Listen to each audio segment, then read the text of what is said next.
clothes, I ain't nothing like Ralo. I'm going water around my neck and I'm in Cabo. How about those say, I keep my mouth closed, I ain't living like I'm Ralo. Show your face. Show your face, please, with sugar on top.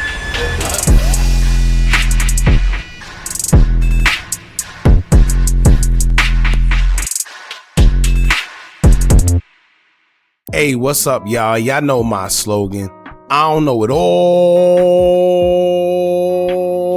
but I know what I've been through. Now, before we get into this video, make sure you check us out on Patreon at www.patreon.com/Hookah Anonymous _.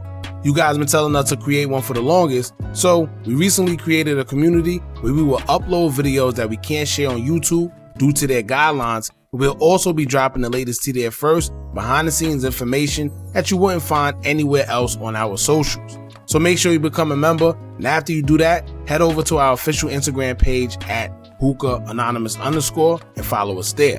Now without further ado, let's get into what you guys came here to see. Now, at this point, Ralo and Young Thug need to just pull up and fight each other.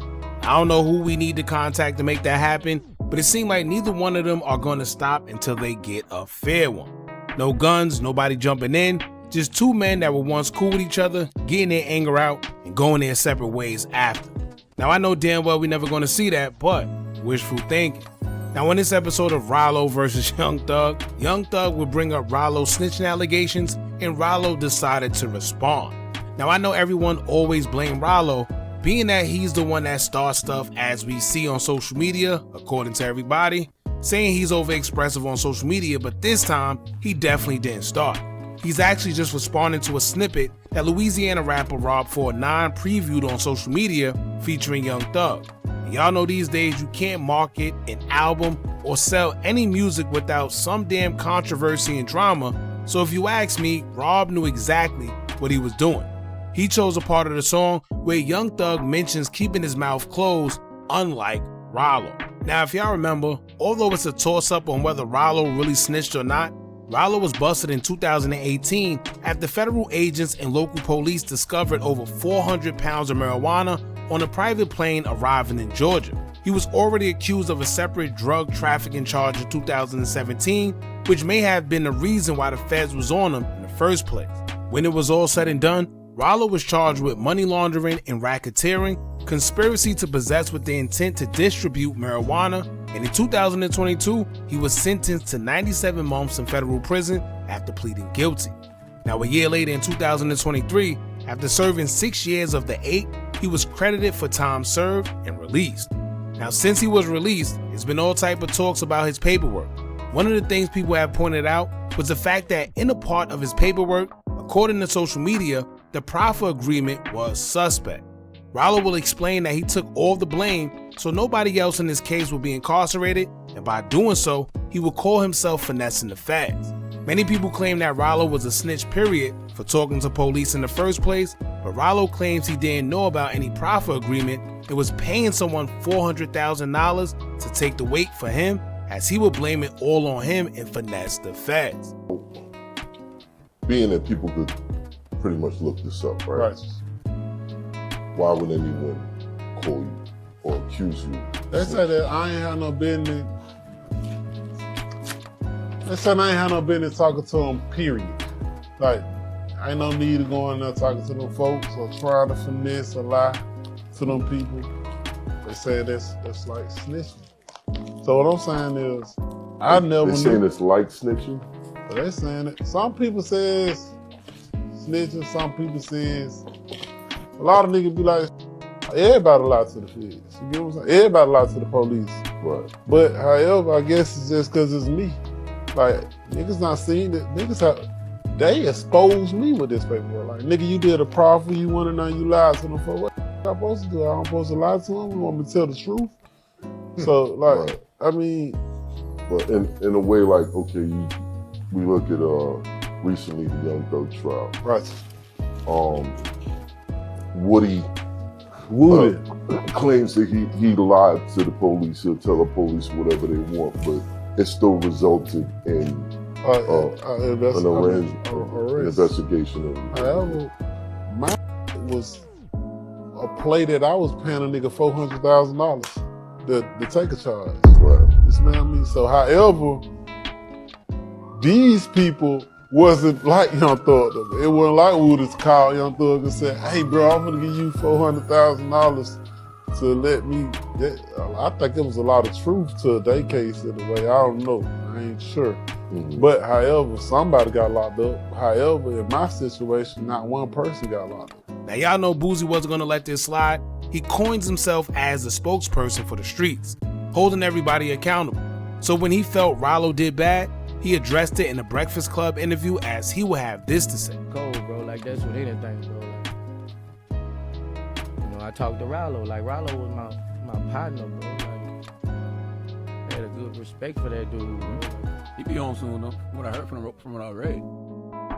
I don't know. It looked like he talking. You know what I'm saying? So I was looking at that shit, bro. I'm like, oh no, I thought they said that wasn't. They said that wasn't true. I don't know. Yeah. I don't know. I just from the situation, like I told him, bro. I put you, but can't. Ralo and Boosie would have their short beef until the two would squash it and hash everything out as men. However, another person wouldn't let it go. Surprisingly, that person happened to be a woman by the name of Baby Jade. When Ralo would come to the Big Bank and Friends podcast, she did not let up on him as she stood firm in stating that the Proffer agreement on page 7 stated that Ralo did in fact name some names within that Proffer agreement that his attorneys wished to keep under wraps. So, okay, because my whole thing is like, you know, like I know you for real, and you know, like I've been knowing you, you know, before the rap, you know, like I've seen your struggle to come up, and you know what I'm saying, all that. So like when I heard this, you know, immediately I was like, hell nah. But then I saw, like, I was given like paperwork, and I read through the paperwork, I looked at it, and my question to you is, matter of fact, let me get to it so we can just get to the bottom of it. And you can just, you know, explain your part about like what's going on or whatever. So it was a part in the paperwork where it said, as far as like the Proffer was concerned, where they were talking about, you know, the whole thing with Ash and, you know, like how Brian took over and all of that. Correct. And it said, if it comes out on June 16th, 2018, that Mr. Davis gave information, I know this honorable court has been privy to that. Actual notes of that proffer, if that is released, there's a lot of information on a lot of people that are well known in this community that would not bode well for Mr. Davis, for his security and his rap interests at all. And I don't see the benefit at this point. So basically my question to you is, Don't turn that page. Let me get that page. It's right here. Don't go nowhere. There you go. So what page go there? It's at the top. I think it's 7. There you go. You got page 12? Can you go to page 12? I have those 2 pages, but I have the paperwork though. But so my question, that was my question to you. Like, what exactly does that mean? Because I know it was a lot of talk about and confusion about like not knowing exactly what a proffer was, and you know what I'm saying, all of that kind of stuff. What did that part of the paperwork mean? Now, one thing about a proffer agreement, it's a cooperative agreement amongst the defendant and the feds. However, it's not like regular cooperation. It's a contractual agreement made where the feds allow you to incriminate yourself and others, but they aren't supposed to use that information you give them against you. However, if you trust law enforcement that much to believe that, then you're a bold individual. Just look at what happened to Keefe D. However, I guess when you're fighting for your life with limited choices to make, you'll do whatever to make sure you don't spend the rest of your life in prison. But now that you got that backstory, let's get into what Young Thug had to say about Ralo. In the new upcoming song with Ralo 409, Young Thug would mention Ralo's name, stating that he would never open his mouth, unlike Ralo. King, turn me up, miss. Turn me up, keep me recording too. What's up? Excuse me, Mr. Jeffrey, make that whole section. Poppin' in my section. When I say it's tea time, that means pop a Tesla. You did. Money come, money go. We getting large you. Give her feet rubbed by somebody's bad daughter. Keep my mouth closed, I ain't nothing like Ralo. I'm going water around my neck and I'm in Cabo. Me too. Now, just the other day, Ralo will post on his Instagram about Thug, stating that he's trying to portray an image that he's not. He's trying to paint an image to the world that he's someone that he's just not, and this will seem credible being that these two were close friends at a point in time. Here's what he had to say. I got a trivia question to everybody. Why did the monkey get mad at the gorilla? The monkey started beating on the chest and said, look, I can do what you do. And the gorilla just kindly said, but you still just a monkey. Then the monkey got mad again and started beating on the chest even harder and said, the G is for gator. And the gorilla just kind of said, the G can be for gator or whatever. It just ain't for gorilla. So in today's class, everybody, on Twitch, Ralo will be just giving lifetime explanation that God created us in our own image and we just can't be that we ain't. He gave us our own paths in life. So it's okay to be a spider. You just gotta accept that you might not be a tarantula. You'll just be a itsy-bitsy granddaddy spider. And that's okay because you're still a spider. Now, this wouldn't be the first time someone accused Young Thug of trying to be something he's not, because the infamous YSL Woody happened to say the same thing as he addressed Young Thug concerning his daughter. And you know what? I'm real pissed off because tomorrow my daughter got to get surgery.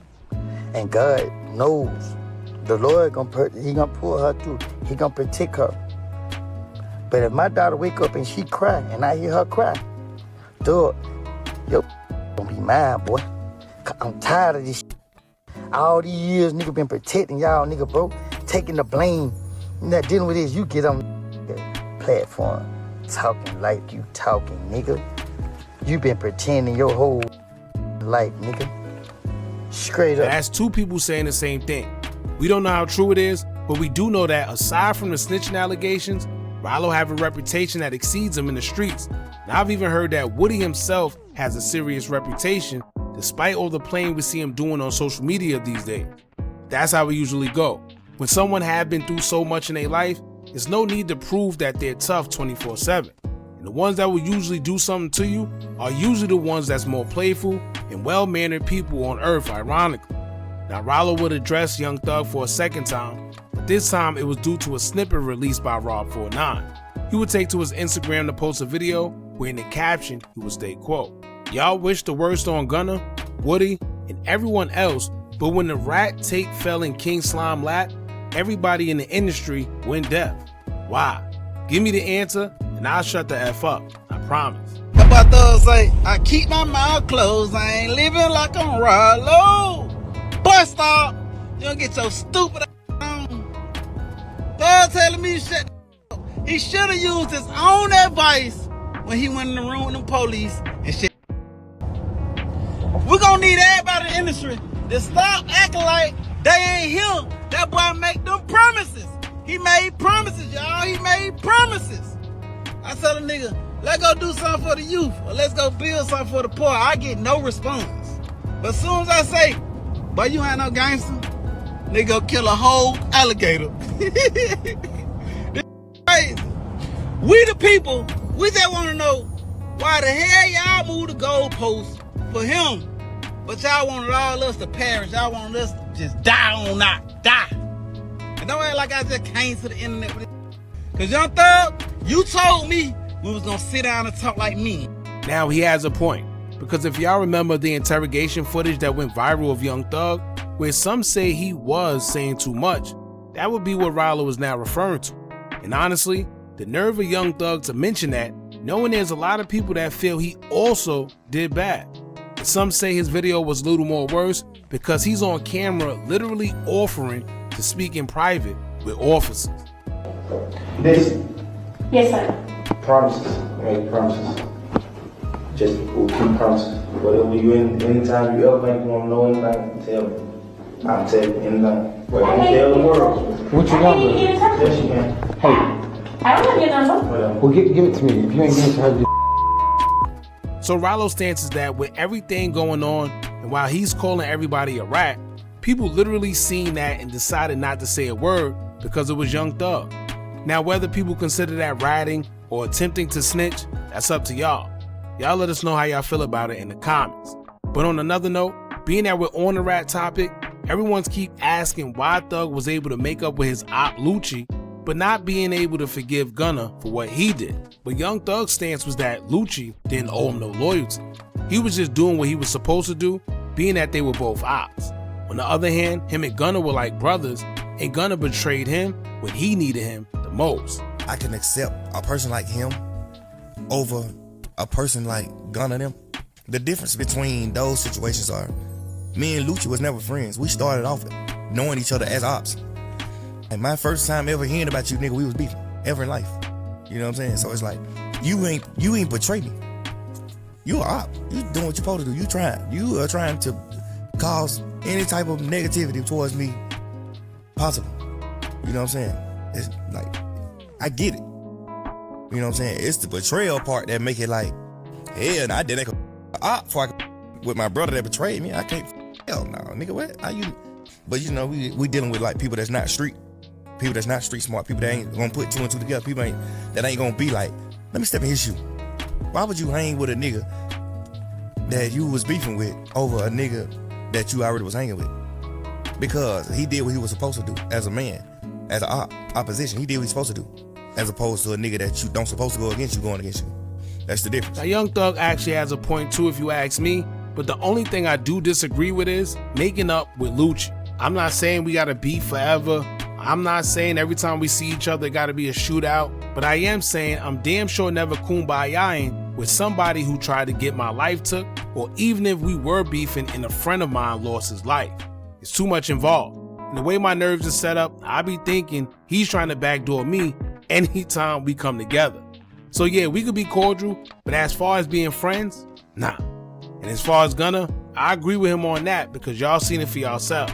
Yes, man. With that being said, y'all jump in the comments, let me know what y'all think about this. How do y'all feel about the whole back and forth with Ralo and Thug? Do y'all think Ralo made a valid point? Don't forget to like, comment, share, and subscribe. Hit that bell so you're notified every time we drop new content. And remember, as long as you keep on watching, I'ma keep on dropping.